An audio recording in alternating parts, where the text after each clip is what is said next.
हरतालिका व्रत करती है तो 16 श्रृंगार धारण करती है, नूतन वस्त्र पहनती है, नूतन श्रृंगार करती है, नैनों में सुरमा, लाली, झुमका, हार, पाटली, चूड़ी, पायल, सारा श्रृंगार करती है, संपूर्ण श्रृंगार, क्योंकि वो शंकर भगवान और माता पार्वती श्री गणेश जी महाराज का पूजन करने बैठ रही है। हरतालिका अखंड सौभाग्य का पूजन करने बैठ रही है। कुंवारी कन्या भी अगर हरतालिका तीज का व्रत करती है तो वो भी श्रृंगार कर कर बैठती है, भले मांग नहीं भरती पर श्रृंगार करती है, पूर्ण श्रृंगार।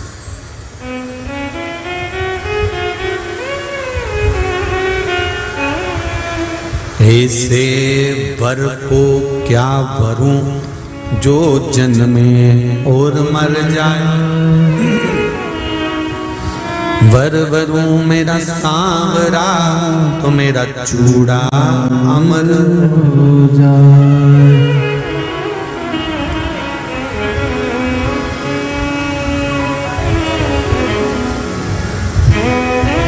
ऐसे वर को क्या जो जन्मे और मर जाए, वर वरू मेरा सांवरा तो मेरा चूड़ा हो जाए। जहां हरतालिका व्रत हो रहा है वहां पर आप घर पर पहली पूजन करने के बाद घर जाकर अपने परिवार को बता देना कि अब मैं रात को बार बार नहीं आ सकूंगी, अब मैं भगवान की आराधना करूंगी, पूजन करूंगी। हाँ, स्नान करने के लिए आई, तैयार होकर तुम मुझे छोड़ आना, फिर मैं पूजन करूंगी वहां। वो हो सकता है आना जाना, पर थोड़ा बैठ कर सत्संग, भजन, कीर्तन, श्री शिवाय नमस्तुभ्यम या पंचाक्षर मंत्र नमः शिवाय, षडाक्षर मंत्र ओम नमः शिवाय, या भगवान का भजन वहां बैठकर करते हैं।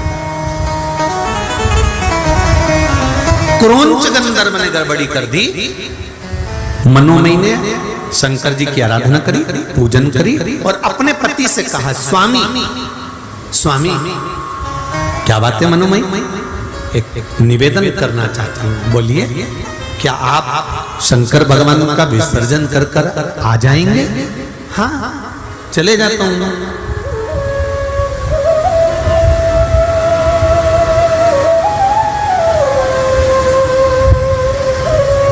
क्या आप शिव जी का विसर्जन कर कर आ जाओगे? हाँ, चले जाता हूं। पूजन आपने करी है, अर्चना आपने करी है, आराधना आपने करी है, शिव को निमंत्रण देकर आपने बुलाया, तो छोड़कर भी कौन आएगा?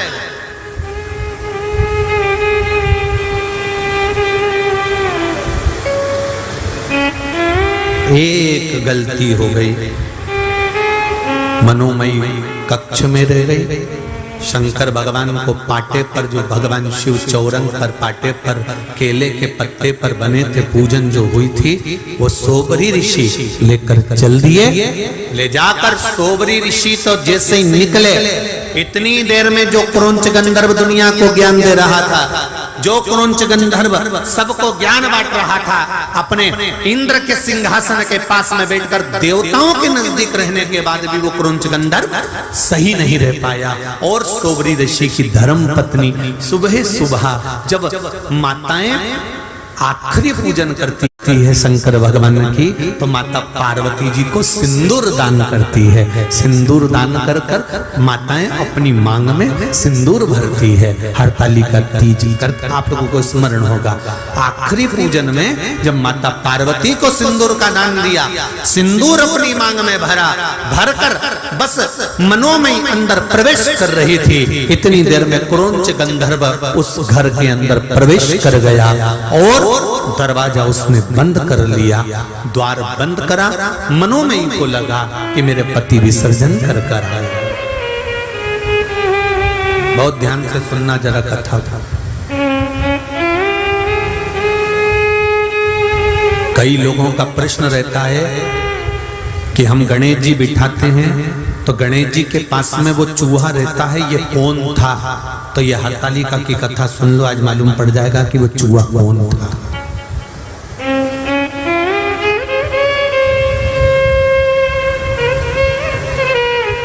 कई लोगों का प्रश्न है कि गणेश जी के साथ जो चूहा रहता है, हम गणेश जी बिठाते हैं तो चूहा साथ में रहता है, तो वो चूहा कौन था? तो उनको मालूम होना चाहिए कि चूहा कौन था, क्या गड़बड़ी कर गया था कि चूहा बन गया था। स्मरण होना चाहिए आपको।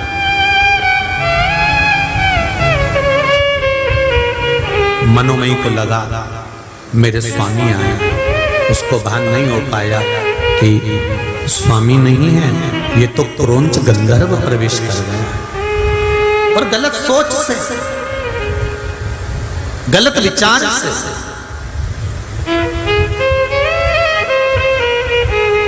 बहुत ऊंचे पद पर बैठ जाना या बहुत ऊंचे पद पर बैठकर अच्छे रह लेना, ये भगवान की कृपा से ही हो सकता है। ऊंच निवास नीच कर देख न सकल बहुत ऊंची गादी पर बैठ जाओ, बहुत ऊंचे सिंहासन पर बैठ जाओ, बहुत ऊंचे अवधे पर बैठ जाओ, बहुत ऊंचे सिंहासन पर बैठ जाओ, और बैठने के बाद अपनी चित्त, अपनी बुद्धि, अपना विचार, अपनी वाणी, अपनी सोच सही बनाकर रख लेना बहुत कठिन बात।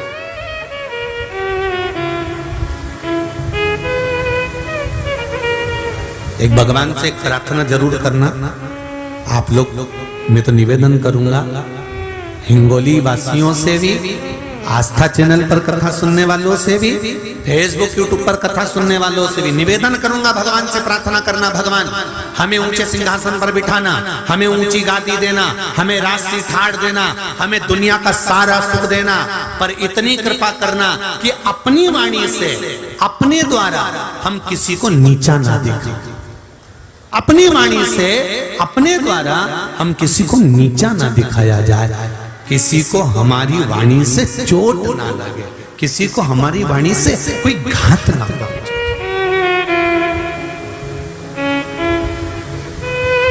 हम कई बार कथा में कहते हैं, आज फिर कह रहे हैं, आपका मन कथा में लगे तो आप कथा सुनो। आपका मन करे कि सियोर वाला महाराज कथा कह रहा है, उसमें कुछ शांत तत्व है तो आप सुनो। नहीं है, आपके हाथ में रिमोट है, आप टीवी बंद कर दो। बहुत सारे महाराज आ रहे होंगे, चेंज कर दो तुरंत, बटन ही तो दबाना है, महाराज चेंज, उसमें क्या दिक्कत है? और दिल करे तुम्हारा कि हाँ कथा सुनना है और इसमें से कुछ ग्रहण करना है। कथा में से अगर ग्रहण करा है तो जीवन की सार्थक। एक पत्र में आया, देखिए, हरतालिका तीज का पूजन व्रत कुंवारी कन्या कर सकती है, शादी होने के बाद भी नारी कर सकती है। अंतिम अवस्था तक प्राण छूटे तब तक हरतालिका तीज का व्रत नहीं छोड़ना चाहिए। एक व्रत हमेशा याद रखो, एक एकादशी और एक हरतालिका। हाँ, इतना जरूर है, ज्यादा शरीर बेकार हो गया, बुढ़ापा आ गया, शरीर नहीं साथ दे रहा, तो कुछ फल खा लो, कुछ चाय, दूध, जूस आप लेकर कर लो। इतना भी नहीं बने, शरीर बहुत ही बेकार हो गया, तो आप एक समय फल का फलहार धारण कर लो, ठीक है। पर हरतालिका व्रत करने वाली माताएं भले उद्यापन कर दे तो उस व्रत को थोड़ा हल्का कर लो। उद्यापन करा मतलब तुमने व्रत को हल्का कर लिया, थोड़ा हल्का कर सकते।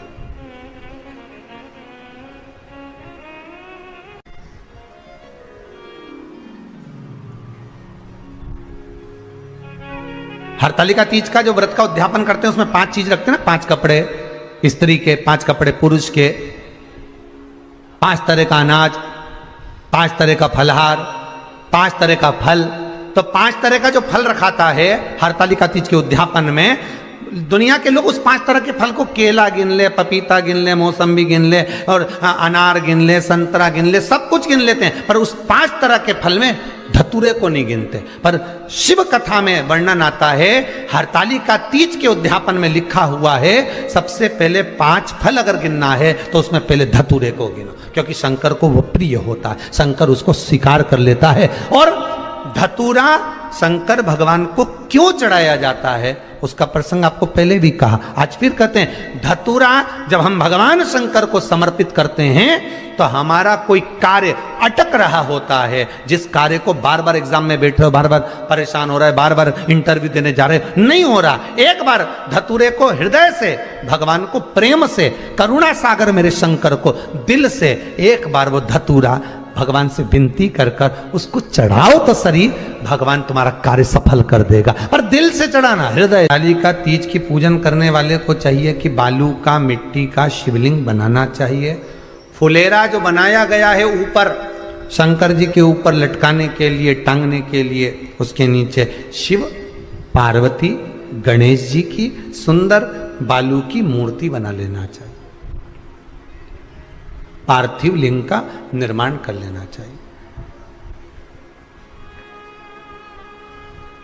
शिव की आराधना करना चाहिए।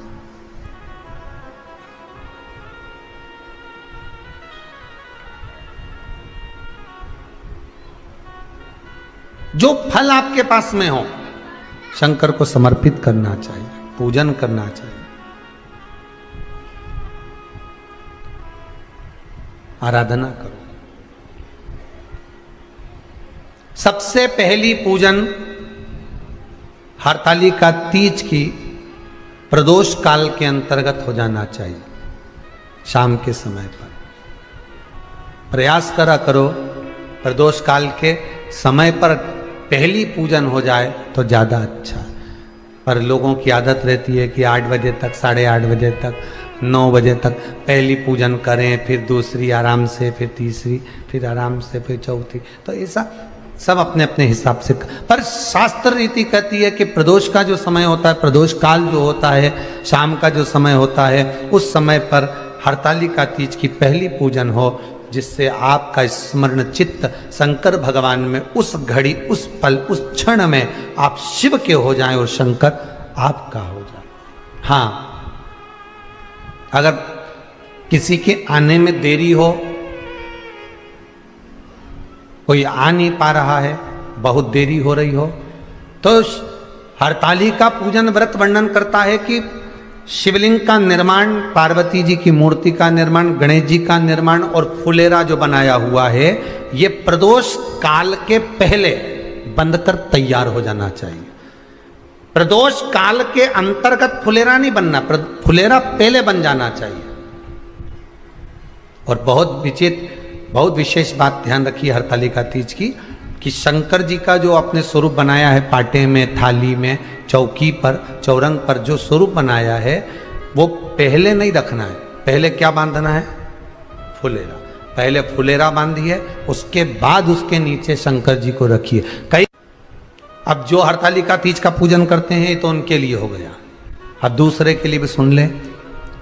जो नारी हरतालिका तीज का पूजन नहीं करती, व्रत नहीं करती, साधना नहीं करती, उसके लिए भी कहा गया कि आप अगर ये व्रत नहीं करते हो तो एक कार्य जरूर करना, कहीं पर फुलेरा बंधा हो, हरतालिका की पूजन हो रही हो, 5 मिनट 10 मिनट निकालकर अपने आसपास के किसी पौधे में से पत्तियां लेकर या पुष्प लेकर, 5 वृक्ष की पत्ती या 5 वृक्ष के पुष्प लेकर शंकर भगवान को जब पूजन हो रही हो, 5 मिनट माताएं जब पूजन कर रही हों, तब आप भी उस पुष्प को, उस पत्तियों को शंकर को समर्पित कर सकते हो। ये नहीं चढ़ा सकते तो 5 फल नहीं चढ़ा सकते तो 5 कुछ भी पुष्प आदि का आप शिव को समर्पित कर। पर क्यों चढ़ाया जाता है, किस लिए चढ़ाना चाहिए? तो कहा कन्या स्त्री अगर मान लो हरतालिका का व्रत नहीं करती, पूजन नहीं करती, आराधना नहीं करती, तो वो कन्या, वो नारी, वो स्त्री, वो पुरुष कार्य तो बहुत करेगा, दुकान भी 4 चलाएगा, व्यापार भी बढ़ाएगा, पर संपदा को जोड़ नहीं पाएगा। 1 रुपए कमाएगा, 1.25 रुपए खर्च वाला काम चलेगा। हस्त नक्षत्र में जो तृतीया पड़ती है, हस्त नक्षत्र के अंतर्गत जो तृतीया का महत्व कहा गया है, वो संपदा को बढ़ाती है, मनोकामना को पूर्ण करती है। इस नक्षत्र के अंतर्गत जो तृतीया आती है, वो मनोकामना को पूर्ण कर कर चली जाती है। इसलिए शिव की आराधना के लिए प्रथम माने। हस्त नक्षत्र में किया गया दान, हस्त नक्षत्र के अंतर्गत तृतीया के दिन किया गया पुण्य, हस्त नक्षत्र में तृतीया के दिन किया गया श्रृंगार, हस्त नक्षत्र में तृतीया के दिन करा गया अपना सुंदर सिंदूरा, भगवान का आनंद। 5 तरह के वस्त्र, 5 तरह के स्त्री के वस्त्र, पुरुष के वस्त्र, 5 तरह का फल, 5 तरह का अनाज, ब्राह्मण को बुलाकर ब्राह्मणी के साथ आप या तो ब्राह्मण से उद्यापन करवाएं या फिर आप स्वयं भी करते हैं तो शिव को समर्पित करके ब्राह्मण और ब्राह्मणी को भोजन कराकर वो भाग प्रदान करें। यही हरतालिका तीज के उद्यापन का वर्णन आता है। सुंदर भाव से हरतालिका माता आप सभी की मनोकामना पूर्ण करे। हर हर महा। 3 चीजें हमारे यहाँ सनातन धर्म में बड़ी विचित्र बताई है, उसका स्मरण होना चाहिए। नारी जब मांग में सिंदूर भरे, उस समय दर्पण के सामने केवल नारी हो, कोई दूसरा नारी को मांग में सिंदूर भरता हुआ ना देखे। जब नारी गले में मंगलसूत्र धारण कर रही हो या 16 श्रृंगार जब नारी धारण कर रही हो, उस समय पर कोई ना देखे।